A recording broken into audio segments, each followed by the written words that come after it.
Hello friends, very warm welcome to LK Academy. I hope every one of you is safe and doing well at your home and going through all your respective subjects for your upcoming examination. So again welcome to the current affairs lecture number 42, and today's lecture we will start with a quote that every morning you have two choices: continue to sleep with your dreams or wake up and chase them. Okay जो procrastination की आदत हम लोगों में होती है कि कल से मैं स्टार्ट करूँगा, एग्ज़ाम अभी दूर है, 4 महीने बाद है, 6 महीने बाद है, बट वो 4 महीने या 6 महीने कब निकल जाएंगे that you don't know. Okay, वो पता भी नहीं चलेगा, ब्लिंक ऑफ द आई में वो 4-6 महीने निकल जाएंगे। तो अभी जो आपके पास वक्त आपको मिला हुआ है रोज़ के 6 घंटे 8 घंटे पढ़ाई के लिए, उसको अच्छी तरह से यूज़ कीजिए। इसी के साथ आज का हमारा लेक्चर स्टार्ट करेंगे और फर्स्ट जो टॉपिक है that is India innovation index 2020, जो कि पब्लिश किया है नीति आयोग ने। So recently India innovation index report 2020 was released by Niti Aayog, in which Karnataka retained its top position in the major states category. Okay तो कर्नाटका को major state की category में first number दिया गया है। क्यों? Because the innovation in this state, और जो पैसा खर्च किया ज़्यादा है इनोवेशन में वो कर्नाटका में among the other big state सबसे ज़्यादा है। सो कैटेगरीज कौन सी थी? So the innovation index is divided into 3 categories: major states, union territories and hill and north east states. तो ये 3 कैटेगरीज आपको याद रखनी है for the India innovation index. Okay, and the screen पे आपको टॉप 10 जो स्टेट्स है in the major state category वो आपको दिख रहे हैं। On the first number it's Karnataka with the score of 42.5, then Maharashtra 38.03, then Tamil Nadu, Telangana, Kerala, Haryana, Andhra Pradesh, Gujarat is on number 8 with the score of 2363। तो जो स्टूडेंट्स स्टेट लेवल के एग्जामिनेशन दे रहे हैं स्पेसिफिकली गुजरात स्टेट के लिए, उनको स्पेसिफिकली गुजरात की जो इन्फॉर्मेशन है रिलेटेड उसको भी नोट डाउन कर लेना है। ओके, अब देखिए टॉप 10 स्टेट में जो 4 सदर्न स्टेट है वो यहाँ पे आपको ऑलरेडी दिख रहे हैं। ओके, 5 जो सदर्न स्टेट है बेसिकली वो आपको टॉप 10 में दिख रहे हैं। तो क्या फ़र्क है? तो नीति आयोग की तरफ से ये बताया गया है कि जो रिसर्च का जो पैसा है वो सदर्न स्टेट में जो, और आईटी के लिए जो इन्वेस्टमेंट है, टेक्नोलॉजी का जो इन्वेस्टमेंट है वो सदर्न स्टेट में कंपैरेटिव टू नॉर्दर्न स्टेट सबसे ज़्यादा है। मेजर स्टेट तो ऑलरेडी हम डिस्कशन कर चुके हैं। Karnataka topped with the score of 42.5 for the second year running. The state's success has been attributed to a higher number of venture capital deals, registered GIs and ICT exports and high FDI inflow. Right? तो जो basically जो IT sector में जो सबसे ज़्यादा पैसा है और ऑटोमोबाइल हब में जो सबसे ज़्यादा पैसा है वो सदर्न स्टेट में कंपैरेटिवली टू नॉर्दर्न स्टेट ज़्यादा इन्वेस्ट किया जाता है। 4 southern states Karnataka, Tamil Nadu, Telangana and Kerala occupy the top position of the index apart from Maharashtra which ranked the second. तो अगर आप top 5 position देखोगे तो top 5 में जो Karnataka, Tamil Nadu, Telangana and Kerala, okay 4 southern state. Andhra Pradesh is also in top 10 on the position number 7. Bottom states कौन से है? तो Jharkhand, Chhattisgarh and Bihar scored the lowest on the index which put them at the bottom in the major states category. Bihar ranked last with 14.5 points. तो देखिए क्योंकि बिहार, छत्तीसगढ़ और झारखंड ऐसे states हैं जहाँ पे एजुकेशन का जो लेवल है वो काफ़ी कम है एंड दैट्स वाई, और ट्राइबल एरिया ज़्यादा है, तो बेसिकली इसी वजह से वहाँ पे फॉरेन इन्वेस्टमेंट हमें ज़्यादा जाता हुआ नहीं दिखता है। हिल एंड नॉर्थ ईस्ट के स्टेट्स में so Himachal Pradesh topped the ranking of hill and north east states followed by Uttarakhand, Manipur and Sikkim. तो आपको सारे कैटेगरी के जो टॉप स्टेट है उसको तो खास याद रखना है, आपको कोई भी कैटेगरी उठाकर पूछा जा सकता है। तो हिमाचल प्रदेश ने यहाँ पर टॉप किया है। यूनियन टेरिटरीज में दिल्ली ने टॉप किया है। Delhi has scored the highest on the index in the country with a score of 46.6, while Lakshadweep has the lowest score at 11.7 in the category of UT or small states. Delhi recorded the highest number of trademark and patent applications along with the establishment of new startups and companies in the last financial year. तो तीनों categories में आपको जो top state है वो याद रखने हैं. मेजर स्टेट में Karnataka, hill and north east state में Himachal Pradesh and union territories और स्मॉल स्टेट्स में आपका आएगा दिल्ली. चैलेंजेस क्या थे? तो attracting private investment in research. So the Indian government is a major spender in research and development while the investment of the private sector is very low which compared to Israel where private companies account for 70% of the private investment in research and development. तो हमारे यहाँ जो private companies है वो research and development में नहीं मानती है. वो जस्ट जो ऑलरेडी रिसर्च एंड डेवलपमेंट है उसको सपोर्ट कैसे करना है, उसका मेंटेनेंस कैसे करना है, उसके लिए हमारी प्राइवेट कंपनीज ऑलरेडी ऑक्यूपाइड है.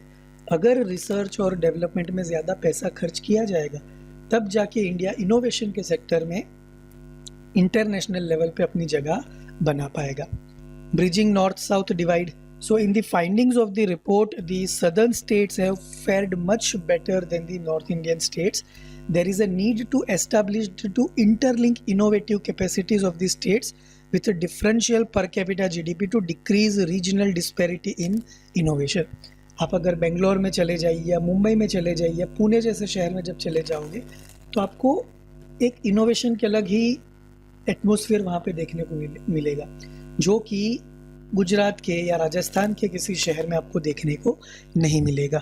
तो ये जो रीजनल डिस्पैरिटी है उसको किस तरीके से दूर किया जा सके ये भी ये इंडेक्स के जो रिजल्ट है उससे हमें जानने को मिलता है.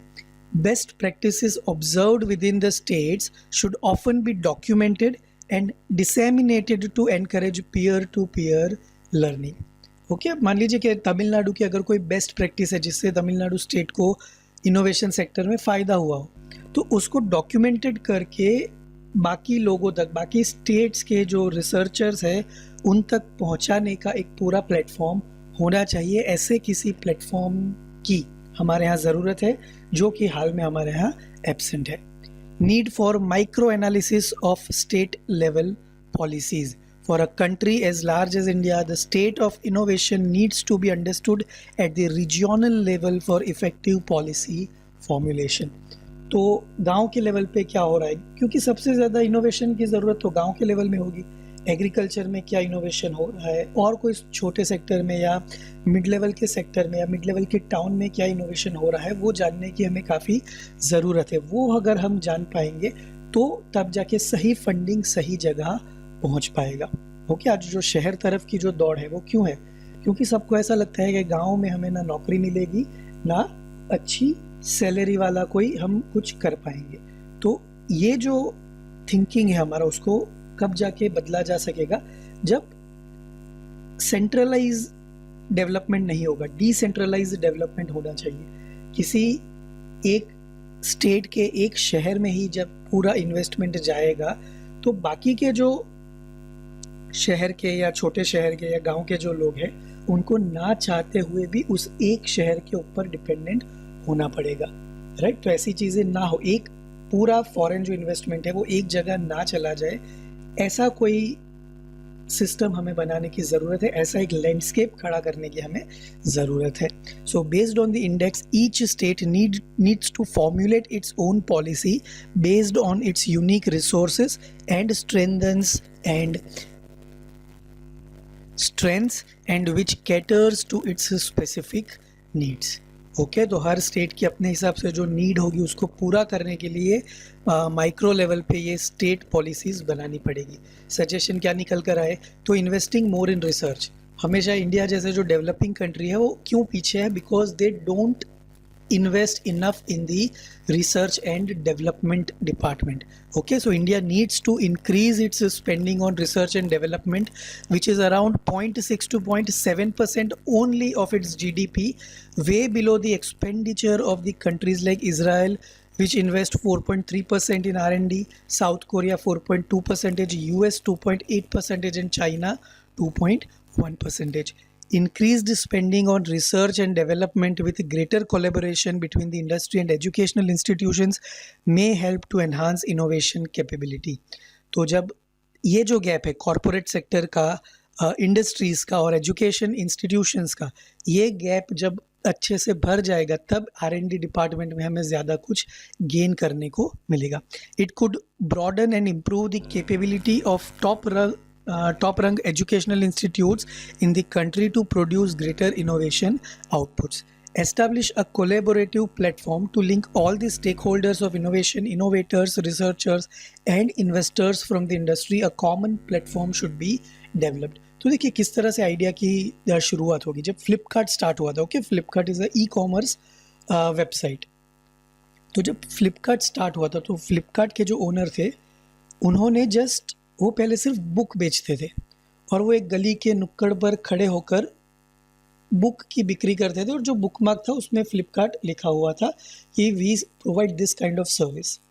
धीरे धीरे करके जब उनको पता चला कि लोगों को अब शॉप पर जाना पसंद नहीं है, अगर उनको मोबाइल में ही कोई ऐसी चीज़ दे दी जाए या लैपटॉप में ही ऐसी चीज़ दे दी जाए जहाँ एक ही जगह पे एक क्लिक पे thousands of items are available, तो लोगों को वो ज़्यादा चीज़ें पसंद आएगी. उन्होंने धीरे धीरे करके काफ़ी सारी चीज़ें बेचना स्टार्ट किया और फ्लिपकार्ट आज अमेज़ॉन को टक्कर दे रही है in the e commerce field. तो इस तरह से किसी आइडिया की शुरुआत होगी. तो इस तरह से ज़्यादा आइडियाज़ की, इनोवेशन की हमें ज़रूरत है.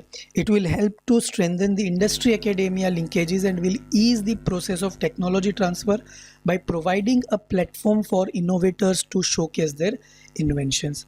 राइट. देखिए किस तरह से हमने भी लॉकडाउन के टाइम में जो ऑनलाइन प्लेटफॉर्म था उसका कितने अच्छे तरीके से, कितने प्रोडक्टिवली हमने यूज़ किया विदाउट डिक्रीजिंग अवर एफिशिएंसी. राइट. वरना अब तक हमें दिया क्या था कि ऑफलाइन क्लासेस के बगैर कुछ हो ही नहीं सकता, we can not go ahead. But क्योंकि जब हम एक जगह पे अटक गए, okay, the show must go on, तो जब एक जगह पे हमारा काम अटक गया तो हमने खुद ब खुद इनोवेशन करके रास्ता निकाल लिया. अलग अलग सॉफ्टवेयर सर्च किए किस तरह से आप लोगों को बेटर वे में लेक्चर्स पहुंचाए जा सकते हैं. Okay, so that is called innovation और इसी की इंडिया को ज़रूरत है to become the Guru in every field. Okay, चलिए नेक्स्ट जो हमारा टॉपिक है that is India's vaccine diplomacy. हमें पता है कि 16 जनवरी 2020 से जो फ्रंटलाइन वर्कर्स है उनको वैक्सीनेशन प्रोग्राम स्टार्ट कर दिया गया है. So India has decided to ship out doses of the novel corona virus vaccine to neighbouring and key partner countries. तो इंडिया का हमेशा से ये स्टैंड रहा है कि India will always work on humanity. तो अगर इंडिया के पास रिसोर्सेज होंगे तो इंडिया हमेशा अपने जो की पार्टनर कंट्रीज़ हैं उनको मदद करेगा. Now which are key partner countries? So the first batches of vaccine have been already delivered to Bhutan and Maldives by special planes as a grant और गिफ्ट. तो देखिए भूटान और मालदीव जैसे कंट्री से जो फर्स्ट डोजेज है, फर्स्ट बैच जो है कोरोना वैक्सीन का, वो गिफ्ट के तौर पर उन लोगों को दे दिया गया है और उन लोगों से उसके एक भी पैसे नहीं लिए जाएंगे. अब देखिए आपको लगेगा कि इसमें क्या बड़ी बात है, राइट. बट ये जब डिप्लोमेसी के लेवल की जब बात आएगी, जब यूएन में या किसी और इंटरनेशनल या रीजनल लेवल के प्लेटफॉर्म पर जब इंडिया को सपोर्ट की ज़रूरत होगी तो इंडिया तब उस टाइम पे ये चीज़ याद दिलवाएगा कि we have helped you in the difficult timing, now it is your turn to help India against XYZ countries. Okay, now क्या है कोरोना वायरस वैक्सीन के बारे में हम ऑलरेडी पिछले लेक्चर्स में बात कर चुके थे.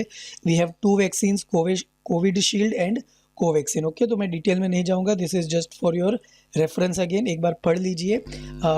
कोविशील्ड जो है वो ऑक्सफोर्ड के साथ मिलकर यहाँ पे बनाई जा रही है. That is not entirely a native vaccine, जबकि कोवैक्सीन जो है it is India's only indigenous कोविड-19 वैक्सीन.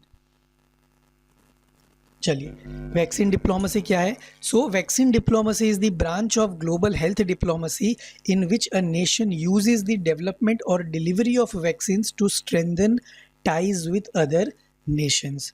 कोलैबोरेटिव एफर्ट क्या होंगे? So it also includes the joint development of life saving vaccines and related technologies with the major actors, typically scientists coming together to work work irrespective of the kind of diplomatic relationship between the participating countries. तो देखिए क्या होगा, हो सकता है कि China और India के बीच में करंट लेवल पे रिलेशन जो है वो अच्छे ना हो, या चाइना और यूएसए के बीच में जो रिलेशन है वो अच्छे ना हो, बट जब हेल्थ इश्यूज़ की बात आएगी, जब पूरी दुनिया को किसी वायरस के अगेंस्ट बचाने की जब बात आएगी, तो irrespective of countries diplomatic relationship, scientist का जो ग्रुप है वो मिलकर काम करेगा. बेनिफिट फॉर इंडिया इसका क्या रहेगा? So it could be provide innovative opportunities to promote India's foreign policy and diplomatic relations between nations in its neighbourhood and across the globe. देखिए नेपाल भी चाइना के इन्फ्लुएंस में आकर हमारे साथ बॉर्डर डिस्प्यूट खड़े कर रहा है, बट इंडिया ने ऑलरेडी ये डिसाइड कर दिया है कि चाहे आपने जैसा भी किया हो पिछले कुछ महीनों में हमारे साथ, we will provide you the vaccination. अब देखिए जब इंडिया नेपाल को वैक्सीन देगा तो India will be on upper side, India का अपर हैंड हो जाएगा. तब जाके इंडिया अपने जो डिप्लोमेटिक रिलेशन है उसको सुधारने की कोशिश करेगा और ज़्यादा डोमिनेंस दिखाने की कोशिश करेगा नेपाल के ऊपर over China. So India had earlier supplied hydroxychloroquine, remdesivir and paracetamol tablets जब हमारे पास कोई वैक्सीन नहीं थी, और इनिशियल स्टेजेस पे जब ये सारे जो हाइड्रोक्सी क्लोरोक्विन, रेमडेसिविर और पैरासीटामोल टेबलेट्स जब इनिशियल स्टेजेस पे कोरोना पेशेंट्स को दिए जा रहे थे, तभी भी हमने अपने सागर इनिशिएटिव के अंडर और जो नेबरिंग कंट्रीज़ है उनको ये सारी जो मेडिकल किट्स है वो प्रोवाइड करवाई थी, as well as diagnostic kits, ventilators, masks, gloves and other medical supplies to a large number of countries to help them deal with the pandemic in the initial stage. India has also carried out capacity building and training workshops for neighboring countries. अब देखिए भूटान, मालदीव्स या श्रीलंका, नेपाल जैसे जो countries हैं उनके पास इतने resources नहीं है कि वो अपने फ्रंटलाइन वर्कर को भी ट्रेन कर सके. तो इंडिया इज़ गोइंग अहेड और आगे आ रहा है इंडिया और बोल रहा है कि we will train your frontline workers, आप चिंता मत कीजिए, इंडिया ज़रूरत के समय आपको हमेशा मदद करेगा. क्या है इंडिया का vaccine diplomacy plan? So shipments have begin arriving in Maldives, Bhutan, Bangladesh and Nepal. Myanmar and the Seychelles are the next in line to get consignments. In case of Sri Lanka, Afghanistan and Mauritius, India is awaiting their confirmation of necessary regulatory clearances. तो जो legal clearances है जो government की तरफ से दोनों देशों के बीच में ट्रेड के लिए जो ज़रूरी है, उनको क्लियर होने के बाद श्रीलंका, अफगानिस्तान और मॉरिशस को भी वैक्सीनेशन के जो कंसाइनमेंट है वो भेज दिए जाएंगे. The only exception to India's regional vaccine diplomacy would be Pakistan, which has cleared the AstraZeneca vaccine for use but has neither requested nor discussed any doses from India yet. तो देखिए पाकिस्तान और India के diplomatic relation after 2014 काफ़ी down है और एकदम worst phase में अभी we are going through our diplomatic relations with Pakistan. तो ऐसी सिचुएशन में पाकिस्तान मोर प्रोबेबली किसी और कंट्री की हेल्प लेगा एंड मोस्ट प्रोबेबली चाइना की वैक्सीन यूज़ करेगा, बट वो इंडिया की वैक्सीन नहीं यूज़ करेगा. Importance of India's vaccine diplomacy क्या है? तो ये सारी चीज़ें जो हमने डिस्कस की, स्ट्रेटेजिक वैल्यू है उसकी, डिप्लोमेटिक वैल्यू है, इकोनॉमिक वैल्यू है एंड सोशल वैल्यू भी है. पूरे दुनिया में इसका एक निशान इंडिया छोड़ सकता है कि देखिए हमने इतने सारे डोजेज़ प्रोड्यूस भी किए, not only for our country but वो सारे कंट्रीज़ के लिए जो हमारे ऊपर डिपेंडेंट है. Okay, India already consignment Brazil तक भेज चुका है और ब्राज़ील के प्रेसिडेंट ने हनुमान की जो इमेज है उनको ट्वीट करके, जो संजीवनी पर्वत लेके वो जो जा रहे थे उनकी इमेज को ट्वीट करके इंडिया को थैंक यू कहा है कि अगर इंडिया जैसे कंट्री हो तो पेंडेमिक से लड़ना हमारे लिए आसान हो जाएगा. तो this is the strength of India's foreign policy, India's diplomacy. Okay, तो स्ट्रेटेजिक वैल्यू क्या होगी? Earning long term goodwill. By financing shipments from India's assistance program for cash-strapped neighboring countries desperately needing such assistance, India shall earn the long-term goodwill of its immediate neighbors and across Indian Ocean countries. It is in line with India's neighborhood first initiative. तो India काफ़ी पहले ये clear कर चुका है कि अगर सारे नेबर्स अगर हमारे साथ होंगे तो एशिया पैसिफिक में इंडिया को आगे बढ़ने से कोई नहीं रोक पाएगा. और चाइना को अगर काउंटर करना होगा तो भी इन सारे कंट्रीज़ का साथ ज़रूरी होगा. Advantage over Chinese. So China recently offered its vaccine to Nepal, Afghanistan, Sri Lanka and Bangladesh as it held a multilateral dialogue with the four countries and Pakistan on anti-epidemic prevention. Early shipment from India in these countries could help counter China's vaccine and mask diplomacy in its neighborhood. Leverage over Western countries. So while the affluent Western world, notably US and European countries, are focused almost exclusively on their own problems, India is being appreciated for helping its neighborhoods and developing countries who could not afford US and European vaccines. देखिए ना, US और Europe जो इतने developed countries माने जाते हैं, European countries जो है वो प्रूफ हो चुका है कि वो कोरोना वायरस पेंडेमिक को अच्छी तरह से मैनेज करने में और उसकी इफेक्ट को प्रेडिक्ट करने में फेल हुए हैं. जबकि जो डेवलपिंग कंट्रीज है इंडिया जैसे, उन लोगों ने और वहाँ के जो मैनेजमेंट है उन्होंने काफ़ी अच्छी तरह से कोरोना वायरस पेंडेमिक को हैंडल किया है. And this is validated bye WHO itself. Economic जो इम्पोर्टेंस होगा वैक्सीन डिप्लोमेसी का वो क्या होगा? So make India global supply centre. Beyond India's immediate neighbours south Korea, कतार, Bahrain, Saudi Arabia, Morocco and South Africa have all shown inclinations to purchase vaccines from India, which is estimated to be 60% of global supply of inoculants. Boost pharma manufacturing in India.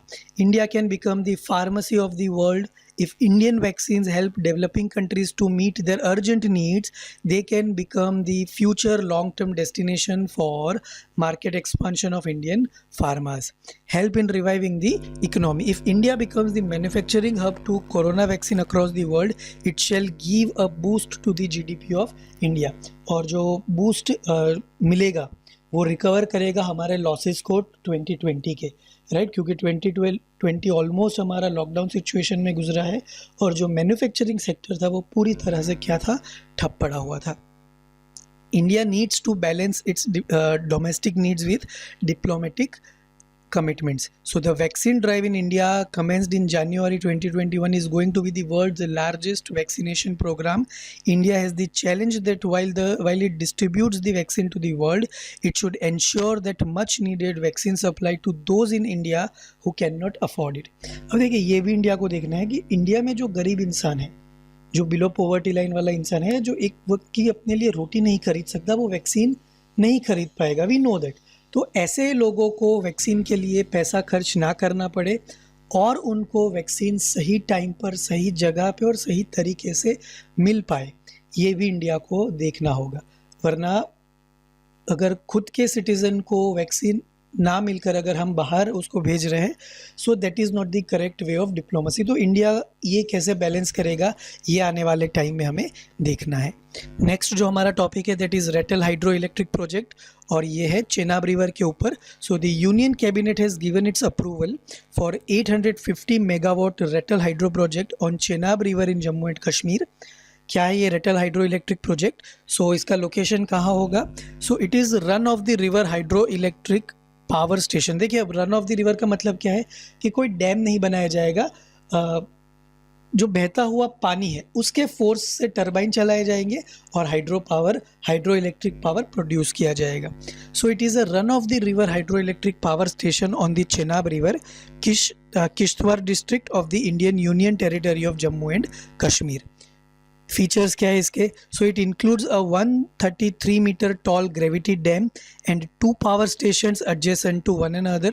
The installed capacity of both power stations will be 850 megawatt. Background. So in June 2013, the then Indian Prime Minister laid the foundation stone for the dam. Pakistan has frequently alleged that it violates the Indus Water Treaty 1960. अब देखिए Indus water treaty क्या है कि जो पंजाब की 5 नदियां हैं उसका पानी किस तरीके से, कितने पोर्शन में इंडिया और पाकिस्तान यूज़ करेंगे, उसके ऊपर जो उसके लिए जो ट्रीटी पे सिग्नेचर किए गए हैं that is known as Indus water treaty 1960. Latest approval मिल गया है. So it envisages an investment of about 5,282 crore and the project shall be commissioned within the span of 60 months. तो आने वाले 5 या 6 सालों में इस प्रोजेक्ट को पूरा किया जाएगा. The Pakistan government in 2013 had objected to the construction of the dam, claiming that it was not in conformity with the Indus Water Treaty. तो पाकिस्तान का ये आरोप है कि ये अगर आप ये हाइड्रो इलेक्ट्रिक प्रोजेक्ट यहाँ पे बना दे हो चेनाब रिवर पे, तो it will violet the Indus water river treaty. In August 2017, the World Bank allowed India to construct the dam. Pakistan has approached the World Bank with fresh protest, but the center has now decided to go ahead with the construction. The Indus Water Treaty was signed in 1960 after 9 years of negotiations between India and Pakistan with the help of the World Bank, which is also a signatory. The treaty provides India in absolute control of all the waters of eastern rivers, while Pakistan shall receive for unrestricted use of all waters of the western rivers, which India is under obligation to let flow beyond the permitted uses. Right? तो क्योंकि Pakistan lower riparian state है for all these 5 reverse, तो इसीलिए ये decide हुआ है कि जो वेस्टर्न फ्लोइंग रिवर्स है उनको पाकिस्तान का वो सारा वाटर पाकिस्तान को यूज़ करने दिया जाएगा. The Ravi, the Beas and the Sutlej are together called the eastern rivers, while the Chenab and the Jhelum and the Indus main are called the western rivers. Okay, तो ये जो चेनाब, झेलम और इंडस नदियाँ हैं जिसको हम सिंधु नदी के तौर पर भी जानते हैं, उनका पानी परमिटेड लिमिट के ऊपर किसको यूज़ करने देना है? पाकिस्तान यूज़ करेगा. बाकी की 3 नदी रावी, बियास और सतलज का पानी इंडिया यूज़ करेगा according to Indus water treaty. अब ये हाइड्रो इलेक्ट्रिक प्रोजेक्ट के बेनिफिट्स क्या होंगे? So this comes in the backdrop of India's plan to expedite strategically important hydro power projects in the union territory post its reorganization, as the government plans to fully utilize its share of water under the Indus Water Treaty 1960. The task is seen as strategically vital in the context of China developing the controversial CPEC, part of the One Belt One Road infrastructure initiative. तो देखिए India already CPEC को protest कर चुका है, oppose कर चुका है. क्यों? Because it is going through the पाक ऑक्यूपाइड कश्मीर. और इंडिया ऑलरेडी ये बोल चुका है कि अगर आप पाक ऑक्यूपाइड कश्मीर में कोई भी इतना बड़ा प्रोजेक्ट लाते हो तो वो इंडिया की सॉवरेनिटी के ऊपर आप अटैक कर रहे हो, जो इंडिया सहन नहीं करेगा. तो उसी का एक काउंटर अटैक मानते हुए इंडिया ने ये प्रोजेक्ट लाया है, ऐसा माना जा रहा है, जिसका कौन अपोज कर रहा है? पाकिस्तान अपोज कर रहा है. और साथ साथ जब 2019 से हमने स्पेशल स्टेटस ख़त्म कर दिया है जम्मू कश्मीर स्टेट का और उसको यूनियन टेरिटरी बना दिया है, तो अब सारे जो राइट्स है वो किसके पास है?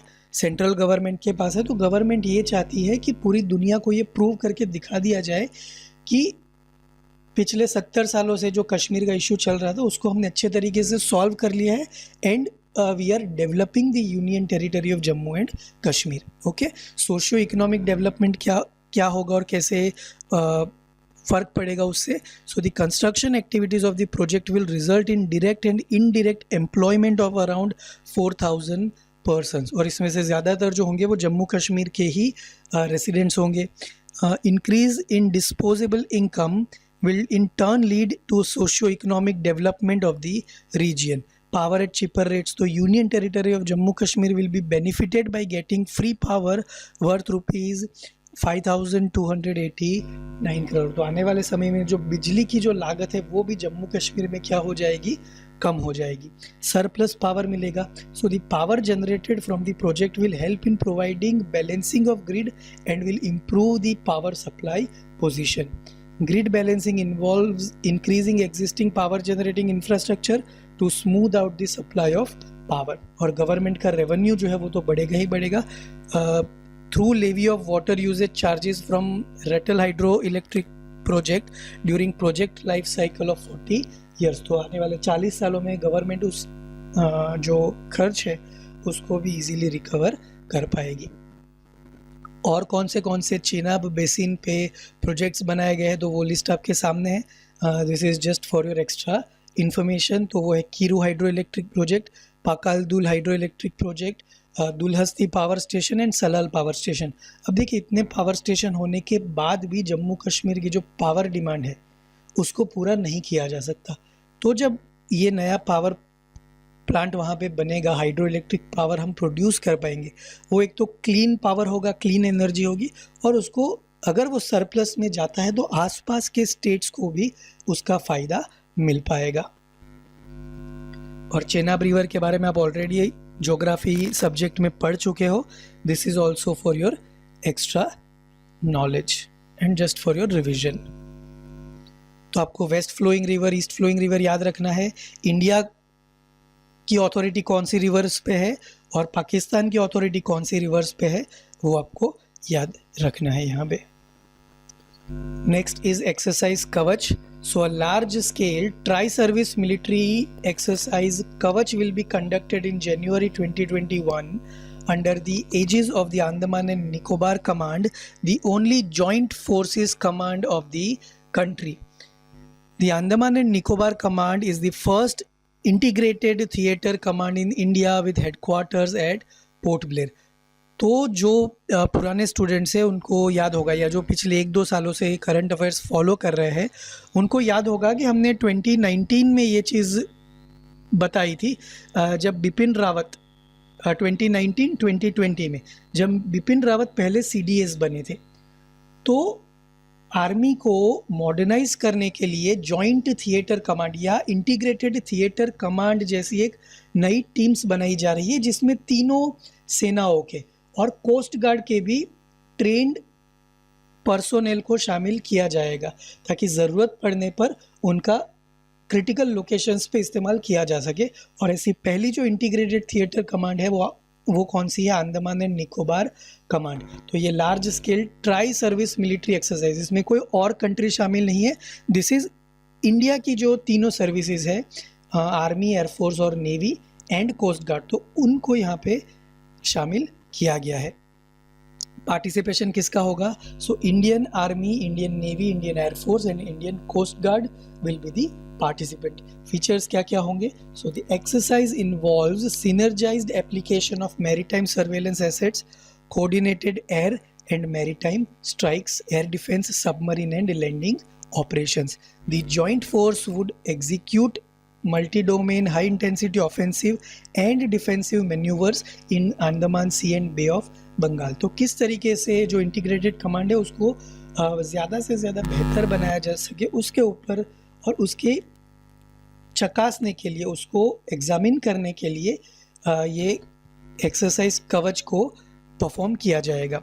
The Tri-Services exercise aims to fine-tune joint war-fighting capabilities at standard operating procedures towards enhancing operational synergy. Significance क्या होगा? So the exercise will check the preparedness of all the agencies in dealing with the asymmetric threat. Asymmetrical threats are unconventional strategies and tactics adopted by a force. Okay. चलिए, this is the easy topic for us. Need of such exercise क्या थी? So the 1993 Bombay bombings and the 2008 Mumbai attacks happened due to the poorly guarded maritime borders.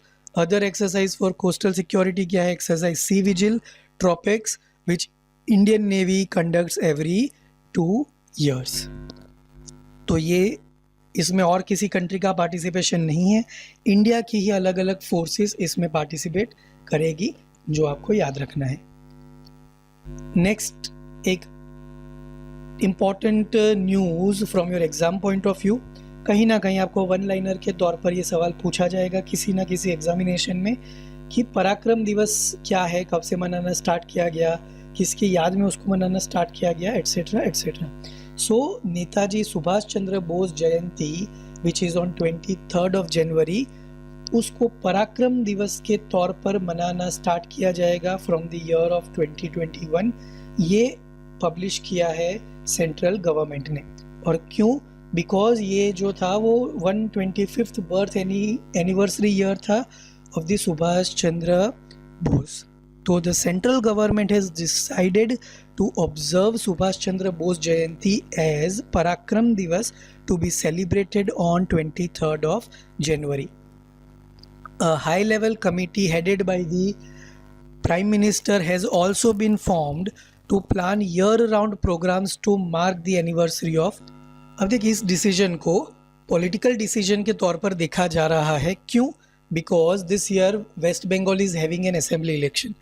तो और क्योंकि सुभाष चंद्र बोस का waste Bengal से पुराना नाता है, तो सेंट्रल गवर्नमेंट ये चाहती है कि किस तरीके से वोटर्स को अपील की जाए, और इसीलिए ये डिसीजन लिया गया है. ऐसा एनालिसिस निकल कर आया है और ऐसा जो विपक्ष है बेसिकली हमारा, उनका ये मानना है. So recently the government of the India has also instituted Subhash Chandra Bose Aapda Prabandhan Puraskar to recognize the excellent work done by the individuals and institutions in the field of disaster management. Okay, और ये सीधा आपको यहाँ पे द हिंदू का कटिंग दिख रहा है मिनिस्ट्री ऑफ कल्चर की तरफ से, जो बेसिकली जो एडवर्टीजमेंट दिया गया था फ्रॉम द सेंट्रल गवर्नमेंट. तो ये भी आपको पढ़ना है. काफ़ी सारी जो चीज़ें हैं वो एग्ज़ाम पॉइंट ऑफ व्यू से इंपॉर्टेंट रहेगी. तो just go through this paper cutting once. अब सुभाष चंद्र बोस के बारे में थोड़ी चीज़ें जान लेते हैं. We already know, just we need to revise it. History subject में हम बचपन से ये चीज़ें पढ़ते आ रहे हैं. So Subhash Chandra Bose was born on 23rd of January 1897 in Cuttack, Odisha division, Bengal province, to Prabhavati Dutt Bose and Janki Nath Bose. In 1919, he had cleared the Indian Civil Services examination. Bose, however, resigned later. तो बाद में उनको मन नहीं किया और उन्होंने वहाँ से रिज़ाइन कर दिया था. क्योंकि उनकी जो एस्पिरेशन थी वो अलग थी. He was highly influenced by Vivekananda's teachings and considered him as his spiritual guru. His political mentor was Chittaranjan Das. Association with Congress उनका क्या रहा? So he stood for the unqualified Swaraj and opposed Motilal Nehru report which spoke for dominion status for India. He actively participated in the Salt Satyagraha of 1930 and vehemently opposed the suspension of civil disobedience movement and signing of the Gandhi-Irwin Pact in 1931. उनको ये था कि अगर कुछ जगह अगर violence होता भी है तो एक छोटे इंसिडेंट की वजह से पूरा जो मूवमेंट है उसको हमें क्लोज नहीं करना चाहिए. इन दी 1930s he was closely associated with left politics in Congress along with Jawaharlal Nehru and M.N. Roy. Bose won the Congress presidential elections at Haripura in 1938. Again in 1939 at Tripuri he won the presidential election against Gandhi's candidate Pattabi Sitaramayya. Due to ideological differences with Gandhiji, Bose resigned and left Congress. Rajendra Prasad was appointed in his place. He found a new party, the Forward Bloc. The purpose was to consolidate the political left and major support base in his home state, Bengal. और अगर आप बंगाल की पूरी history उठाकर अगर आप देखोगे political history, तो आपको एक बात पता चलेगी कि बंगाल में लेफ्ट पॉलिटिक्स का ज़्यादा दबदबा रहा है, राइट पॉलिटिक्स वहाँ पे ज़्यादा नहीं चलते. अब क्या है राइट और लेफ्ट पॉलिटिक्स? तो that is all together actually a different subject. But जो ज़्यादा लिबरल है, ओके, उनको लेफ्टिस्ट कहा जाएगा, और जो कंजर्वेटिव के तौर पर, कंजर्वेटिव सरकार के तौर पर जो काम करेंगे उनको राइटिस्ट कहा जाएगा. और इंडियन नेशनल आर्मी की फिर उन्होंने एस्टैब्लिशमेंट की. So he reached Japanese controlled Singapore from Germany in July 1943, issued from there his famous call Delhi Chalo, and announced the formation of the Azad Hind government and the Indian National Army on 21st of October 1943.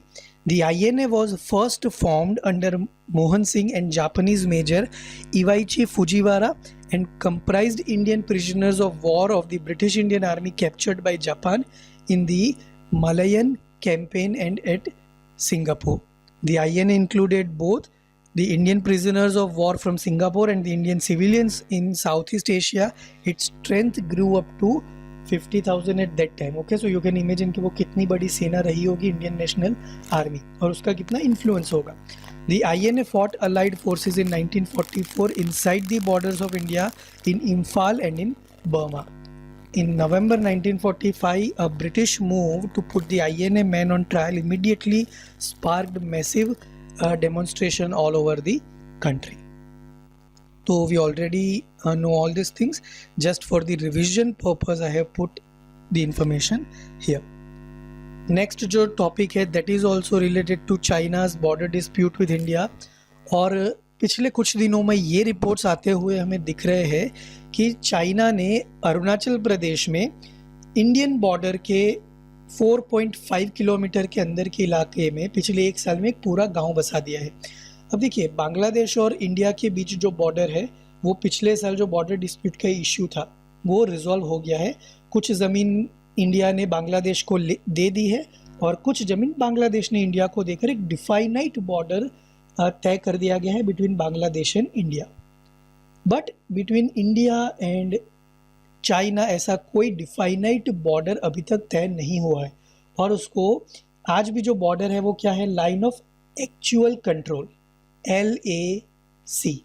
Okay, तो और इसी बात का फ़ायदा China हमेशा उठाता रहता है। So recently there have been reports of Chinese construction of 3 villages in Arunachal Pradesh 5 kilometers from the Bumla pass. Bumla pass is one of the 4 officially agreed BPM border personnel meeting, जहां दोनों सेनाओं के लोग, दोनों कंट्रीज की जो आर्मीज है उनके लोग बैठकर मशवरा करेंगे कि ये हिस्सा हमारा है, ये उसके अपोजिट वाला हिस्सा आपका है। Points between the Indian Army and the People's Liberation Army of China. Earlier in 2020, China had begun work on a strategically significant railway line that will link Sichuan province with Nyangchi in Tibet, which lies close to Arunachal Pradesh border. और जैसे कि मैं आपको पहले बता चुका हूँ काफ़ी लेक्चर्स में कि जब बॉर्डर के नज़दीक अगर कोई डेवलपमेंट का काम कोई कंट्री करेगा तो उसके अपोजिट बॉर्डर वाला जो भी कंट्री होगा वो अपोज करेगा ही करेगा। क्यों? क्योंकि वो ये काम कर रहा है कि आर्मी को स्ट्रेंथन करने का काम किया जा रहा है वहाँ पे। और जब ऐसे टेंशन वाले माहौल होगा, जैसे इंडिया के तो पाकिस्तान के साथ भी टेंशन वाले हालात रहते हैं, चाइना के साथ भी टेंशन वाले हालात रहते हैं, तो इस सिचुएशन में हर कंट्री ये चाहेगा कि बॉर्डर के ऊपर इतना ज़्यादा कंस्ट्रक्शन ना किया जाए। क्या है ये new village? So the satellite images dated November 2020 show that a full-fledged village has been built on the banks of the river Sarichu in the upper Subansiri district of Arunachal Pradesh. The village is located a couple of kilometers across the line of actual control. China had earlier built a permanent construction of military barracks in this area. The area has been under Chinese control since 1959. It is at least 2 kilometers of south of the McMahon line, which China doesn't recognize. After the 1962 war, India stopped patrolling the area. तो और इसीलिए आपने काफ़ी political debate सुनी होगी कि 1962 में the then prime minister ने वो सारी ज़मीन चाइना को दे दी थी और वगैरह वगैरह। So China considers the McMahon line illegal and unacceptable, claiming that the Tibetan representatives who had signed the 1914 convention held in Shimla, which delineated the McMahon line on the map, were not having rights to do so. तो 1914 में जिन्होंने McMahon line पे agree किया था वो Tibet से आ रहे थे और उनको वो करने का राइट ही नहीं था, ऐसा किसका मानना है? चाइना का मानना है। That's why China McMahon line को नहीं पहचानता है। अब देखना है कि आगे इंडियन गवर्नमेंट जो है वो इसके ऊपर क्या स्टेप्स लेती है। अदर स्पॉट्स ऑफ डिसएग्रीमेंट पिछले 1-1.5 साल से हम देखते आ रहे हैं कि अलग अलग जगह पे चाइना और इंडियन आर्मी के भी स्टैंड ऑफ होता आया है। So there are close to 24 spots along the entire length of the line of actual control in all sectors where India and China do not agree on its alignment. क्या है line of actual control? It is divided into 3 sectors. The eastern sector, which spans Arunachal Pradesh and Sikkim, 1346 km. The middle sector in Uttarakhand and Himachal Pradesh, 545 kilometers. The western sector in Ladakh, 1597 kilometers.